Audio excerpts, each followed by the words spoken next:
William Hutchison, Armenia Colombia Realty for Expats, and Salento Colombia Realty, coming at you from Armenia, Colombia.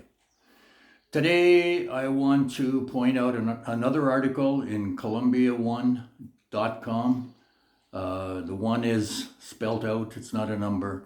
It's a great English site, and I've used probably 5 of their articles in the last maybe 10 or 12 videos.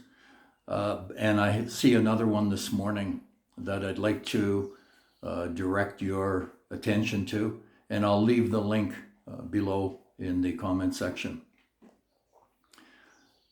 10th for what? Colombia has been rated in the annual Global Retirement Index by International Living as number 10 in the world for retirement. You can call me Biased Bill if you want. A little bit of alliteration there. The problem I have is that 3 of the countries that they have rated ahead of Colombia have people in touch with me that say they want to leave, and there's serious problems in those countries. The first one I want to tell you about is Ecuador. They were rated 6 or 7, and there's situations there with gangs. I know they have a new president, and he's trying to get control back of the country. But from what I understand, I haven't read an article on Ecuador for a couple of months, but I understand that some of the control was coming from the prisons themselves, where the criminals were inside the prison, but were still able to run things outside of it. I had a couple here maybe 3 months ago now.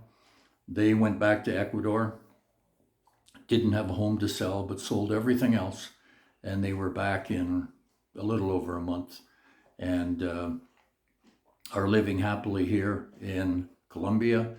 They have a beautiful modern apartment on a dead-end street, and they're paying $450 a month. It's in a very quiet area, nice, they can walk everywhere.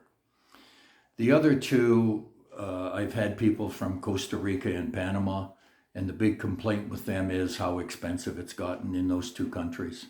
I don't know anything about it, and I can only comment.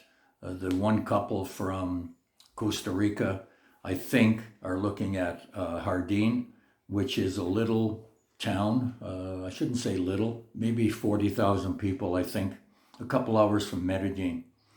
The only concern that I have in living like that, Jardín's beautiful. I haven't been there, but I've heard a lot of people who'll say good things about it. My only concern is as you get older, I think you should consider how close good medical attention is. And if you're 2 or 2.5 hours from a major city, you can be dead by the time you get there. So as nice as it is, there might be better places with better medical care that you could enjoy just as well. The others are basically Europe. I think they quoted Greece, Spain, Portugal. I haven't been to those countries. I have to take their word for it. Another one was Malaysia. As far as I'm concerned, if you have family in North America and you have to fly many hours to get home, then it may not be a place that you'd want to think about. Here in Armenia, with direct flights to Fort Lauderdale, you can be back in the US in about 3 hours and 15 minutes. Yes, you're going to have a layover, likely, and it's another maybe 3, 4, 5 hours home. But you can be home in 10, 11, 12 hours without too much difficulty. I think it's just more convenient here. I said at the beginning I'm biased. I've said a couple of times that I think you can travel the world and you might find the equal, but I don't see how you can find any place better. That's it for today. Just an opinion today. I'm not saying that those other places you shouldn't investigate, but for sure, investigate Armenia. I think you'll be pleased and maybe even surprised with what you see. William Hutchison, Signing off for today. I live in paradise, and you can too.